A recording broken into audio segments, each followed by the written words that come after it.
when we talked about doing this book, you know, Aaron walks into the office and why don't you tell me what he said to me?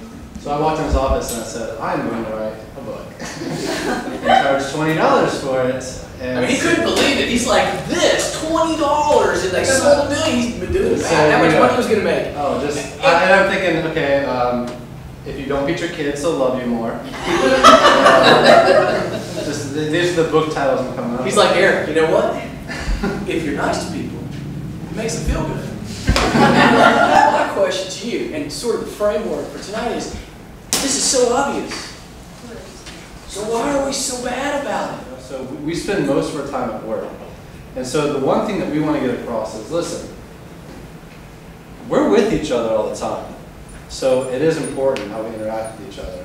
I don't want to be mean or rude or arrogant or a lot of the things that people perceive me as. A lot of times it's tunnel vision. I've got these blinders on because of the things that are going on in my life. Back of your head, I think there's always that thing of, you know, I think if you're playing soccer, somewhere in the back of your head is, don't touch the ball with your hands. You know, that's constantly running. That's good. Is a program, you know, and you have to be, it has to be something in the back of your head that, you know, if you're at work or you're at home or whatever, it's the, you know, just don't be a, don't be a jerk, you know? I mean, like, you know, just, you know, be nice to people and, you know, take the extra moment when you're talking to somebody to, you know, stop, think about what you're about to say, and, you know, and try to make it something nice. I mean, you don't underestimate the impact you can have on people.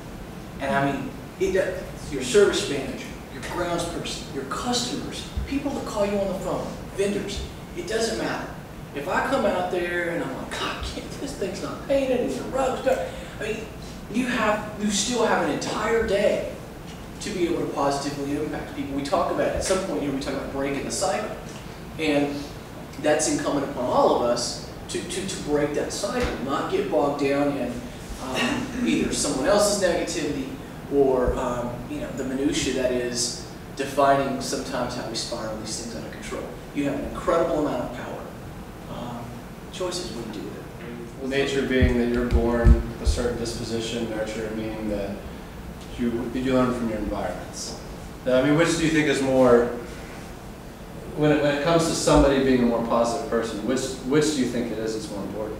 As a child and adolescence and whatnot, so much so how you're treated by your family, your schools, all of the influences of the things around you affect you more than if you were born nice. And then even when you go through, move out, meet new people in the real world and work and job and everything, it's more so the influences of your environment and such.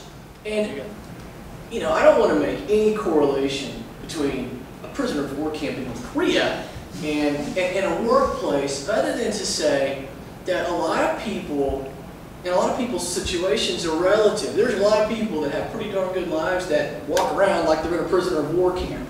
And so, you know, to the extent that you have negativity surrounding you all the time and people are constantly pointing bad things out, or you're being forced to acknowledge bad things, I mean, think about the power tool. You have the ability to impact people's lives. You touch them every day. I promise you, you do.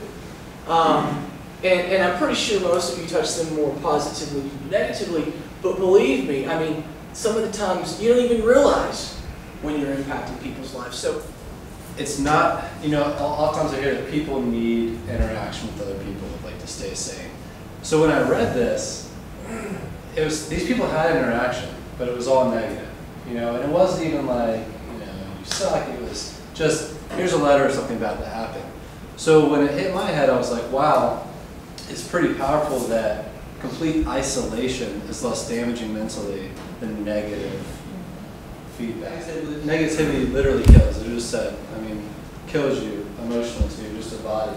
You know, it kills your confidence, relationships, and productivity. The first thing it does is it kills your confidence. So when this dies, it affects your relationships because what does human interaction matter? Also, this breeds, you know, when you don't have confidence, you're not confident, you're insecure. So if you can't have confidence in yourself, you can't have confidence with other people. That's going to affect your productivity because your mind is not going to be focused on anything because you don't have that drive. Confidence is, I can do this, I have the ability. Believing you have the resources to accomplish something. So someone comes to you and they say, do you want to take on this asset that's just dying? And you're like, I've never done it before, but you know, I believe this I believe in this company enough, or I believe in the people around me, I believe in myself that I'm going to make it happen. That's confidence. Arrogance is if anyone can do it, I can. So you want to take over this troubled asset? Well, I know Rob did it, so geez, I can.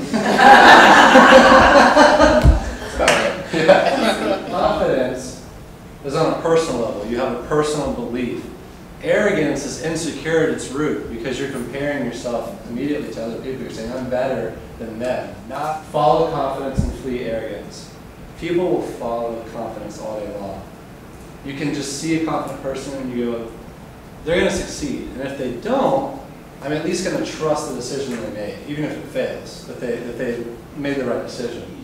If you're in a management position and you're a negative person, your leasing specialist, your service manager, your service team have no loyalty whatsoever to you.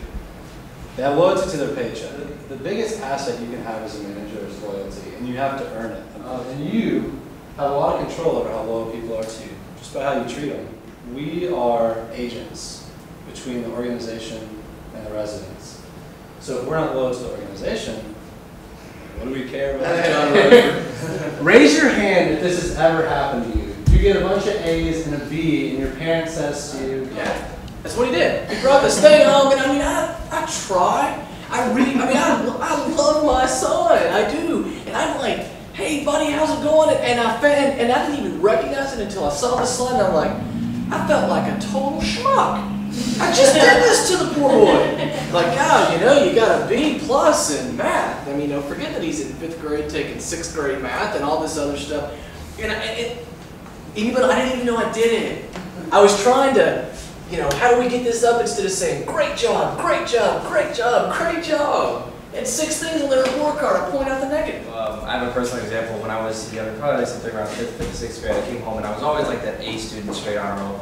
And, got A's, a couple times I got some A pluses, and there was one time in particular, one semester, I got straight A pluses down the board. I was so excited. I came home, I went to my grandmother's house, and she was like, so excited. I showed her, and she was like, it's pretty good. I was like, what do you mean this is pretty good? Because this is really good. This is what you do. And she goes, well, you have to think at some point there was just the A. And then there was a kid who did so good, they put a plus on the end of it. So that's where the A plus came from. She's like, you did pretty good, but I want you to go out there and be the one who creates the A plus plus. think of this on a smaller scale. I mean, how many times do we do this? Right. How many times with each other? But it's everybody's not, because everybody's like, yeah. It's not a report card. It's a, hey, you did a great job, punching that apartment, but it's adding the but in there. You forgot this. You forgot this. Or wow, the community looks amazing. Thanks for coming out on Saturday. Like your master. Yeah. Yeah, or you just go completely unrelated. It's like the backhanded compliment. You know? It doesn't just matter that you're positive with people. It matters how you're positive. And you think the thing that's crazy is like your intentions are so pure.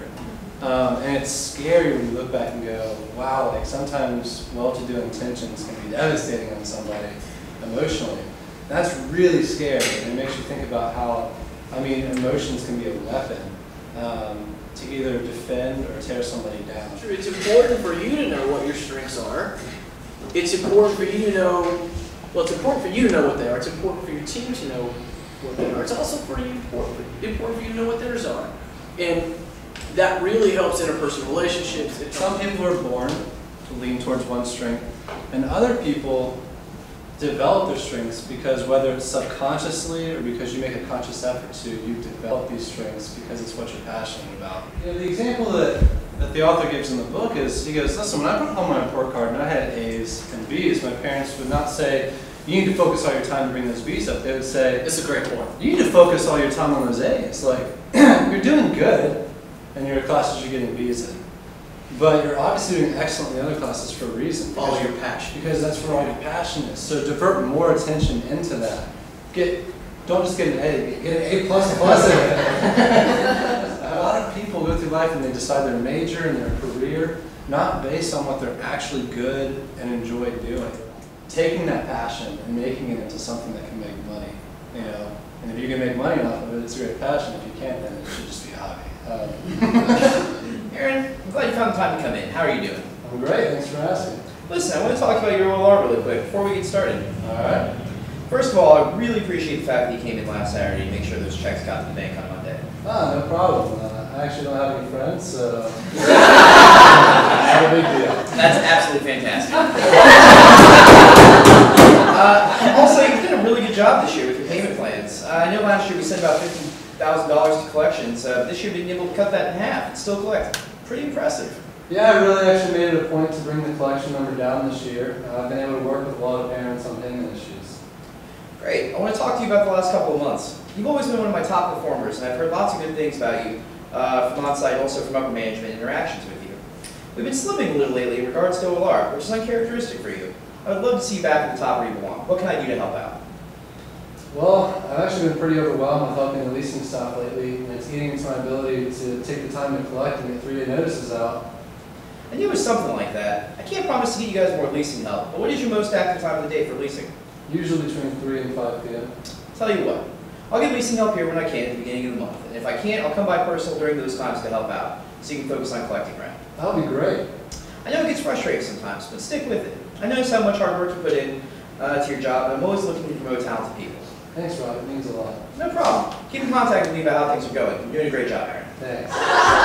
He came to the property and he had a point he wanted to make. OLR was slipping. He's got a great employee over there, and he framed it. And at the end of the day, they were both on the same side. They were trying to help each other. He wanted to make him feel good about himself, about all the positive things, but he needed to deliver a message. The message, OLR slipping. How can I help? And I think that was a great illustration of, I mean, there was 5 compliments in there, there was the 1 negative, and that's how that feels. Listen, I want to talk about your OLR really quick before we get started. Okay. First of all, I really appreciate the fact that you came in last Saturday and make sure those checks got to the bank on Monday. No problem. No big deal. Well, actually, there is a problem. I came by the office around 4 p.m. I guess you left by then, and it was a mess. You really need to do a better job of making sure to keep the office in order. Oh, geez, I guess I didn't notice. I was kind of locked in my office trying to put the checks in, and I really wanted to get out of here when I was finished, so I'm sorry about that. No worries, just don't want it to happen again.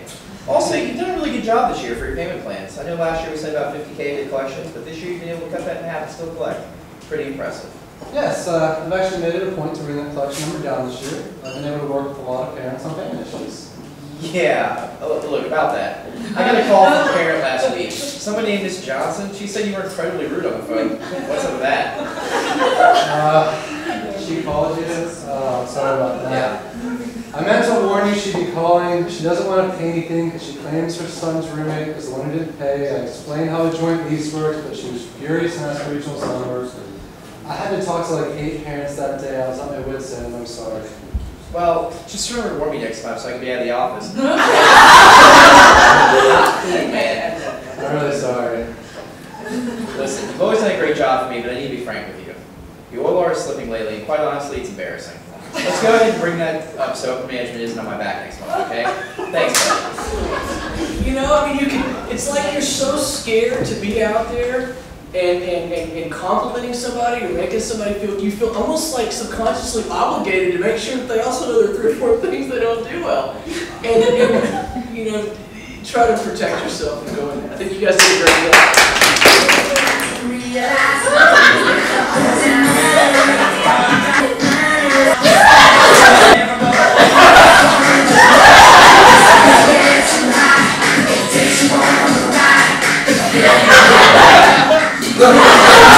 Okay, 1-to-1 ratio, as we saw, were ineffective. You know, our compliments are negated by our negativity. 5-to-1, you're awesome. This is the tipping point around 13-to-1, where nobody likes you. Everything kind of flows from the top down. So we're talking about filling each other's buckets with positivity, right? So let's say this is a manager, this is a community manager on site. This is your leasing manager, rental manager, the leasing squad here. This would be a perfect picture of what should go on. From the top down, you're filling, it's overflowing, down to everybody else. I mean, so much positivity in the office that it's just hard not to give it to other people. What oftentimes, and most of the time happens, unfortunately, is there's a disconnect somewhere. Let's say this person at the top, community manager, is not encouraging the team. So then these people are dry down here. Now these might just be great people, and be principled people and say, even though I'm not getting it from the people above me, I'm still going to compliment the people below me. The problem is, now these people get you filled and this person's empty. Now this person's only going to do that for so long before they either break, start stealing other people's stuff, or they just leave. And this person's only going to stay in that situation where they're pouring out everything they are and getting nothing in return. You'd be crazy to stay in that kind of situation. Don't underestimate the impact you can have. Focus on the positive, mitigate the negative, and it's contagious. It really does exponentially multiply. You each have the power to create your own positive cycles on site, or even in your friendships, in your family. Some people have, are fortunate enough to have a great family structure.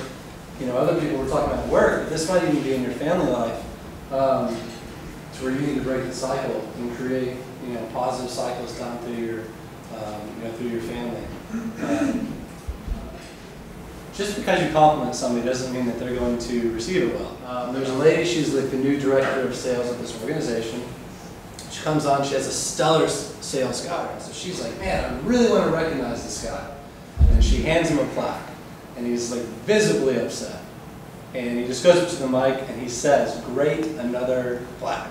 She really wanted to make this guy feel appreciated, and she did the exact opposite. All he ever talks about is his daughter. So she went to his wife in secret and said, I want to get an awesome photo done of your daughters, and presented it to him again in front of everybody. And the result then was just tears. And he was weeping. He felt so overflowed, just, wow, like, this place cares about me. And why was that? Like, what was the difference between the plaque and the picture, the portrait of his daughters? Both had the same intent to show appreciation to this guy. What was the main difference?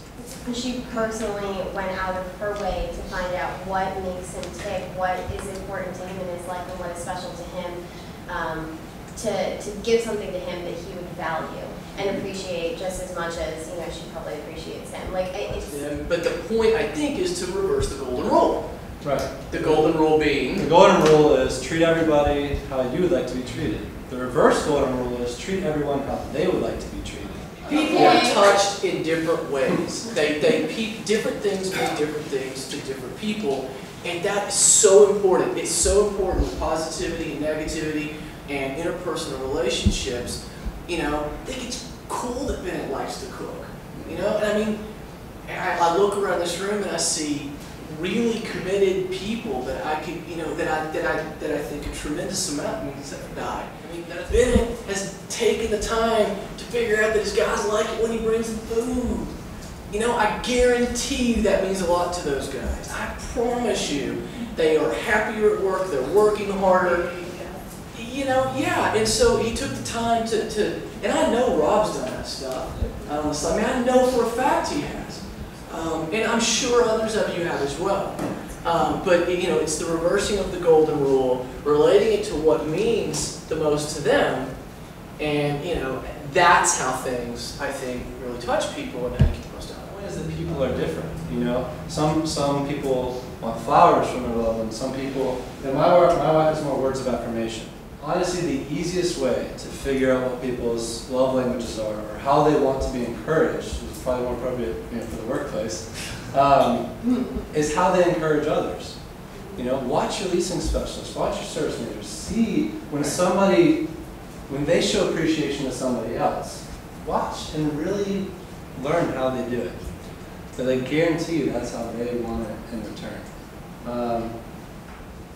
That we learn, preventing the bucket dipping, shining a light on what's right. That just goes back to the report card. There are times where people need to be encouraged to do things better or even reprimanded. But there's a lot more times where they need to know that they're doing a good job. Making best friends obviously gives you that sense of loyalty and community within your workplace. And again, as we talked about, this is where we spend most of our lives. It's the unexpected moments that you can really touch people. When they least expected. And then to the extent that you related to reversing the golden rule and you tapped into what's important to them, you're a much more powerful